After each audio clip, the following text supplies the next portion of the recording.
radiator. Teman-teman ya, hari ini saya kedapatan tamu motor jenis Vario dengan keluhan bagian radiatornya itu menguap ya, jadi keluar uap dari tampungan, bahkan sampai ke tampungan itu keluar asap teman-teman ya, akibat menguap.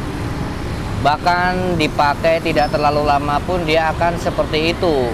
Ngeri tentunya teman-teman ya. Dan saya akan kasih tahu salah satu penyebabnya teman-teman ya, kenapa menguap pada radiator ini ya. Dan memang ini terjadi pada motor Vario tamu saya lah hari ini teman-teman ya.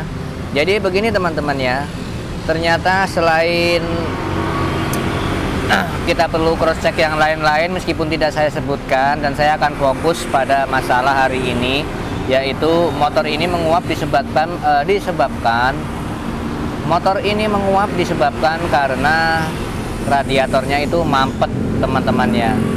Bisa jadi disebabkan karena pernah kekeringan cukup lama,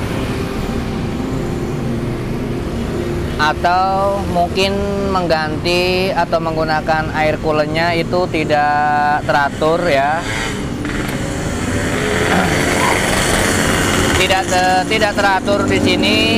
Artinya begini teman-teman ya, mungkin saja pengguna motor ini menggunakan air coolernya itu bisa jadi hanya menggunakan air biasa, bukan air cooler pabrikan ya, seperti yang ada di bengkel-bengkel.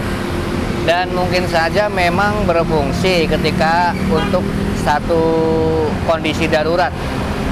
Akan tetapi jika terus-menerus dilakukan, itu alhasil membuat mampet radiator ini. Dari mana saya tahu radiator ini mampet? Ketika dihidupkan teman-teman ya, bahkan sudah posisi menguap, bahkan sudah posisi panas dan sudah keluar uap pada bagian tampungan radiatornya ini. Ini radiator ini panasnya itu tidak merata teman-teman ya. Jadi panasnya hanya di bagian atas saja,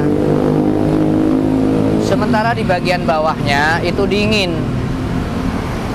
Nah, dari situlah saya baru tahu ternyata radiator ini mampet. Tentu saja saya tidak melakukan perbaikan ya, karena tidak bisa kan, di bengkel motor ini tidak mengerti ya bagaimana memperbaiki radiator mampet. Tentunya ke ahli atau tukang radiator ya, spesialis. Dan akhirnya ya saya ganti radiator, barulah sembuh itu masalah pada motor Vario ini teman-teman ya. Jadi radiator ini mampet. Makanya ciri-cirinya radiator mampet ini ketika sudah panas, bahkan sudah menguap ya pada bagian tampungan. Ini panas pada radiator ini tidak seluruhnya panas. Teman-teman bisa tempelkan tangan ke sirip-sirip radiator ini, maka yang panas itu hanya bagian atasnya saja, sementara bagian bawah itu tidak panas. Nah, itulah saya baru tahu ternyata radiator ini mampet. Mungkin banyak kerak di bagian bawahnya teman-teman ya, diakibatkan penggunaan air radiatornya ini sembarangan ya. Begitu teman-teman ya, terima kasih ya, semoga ada manfaat ya.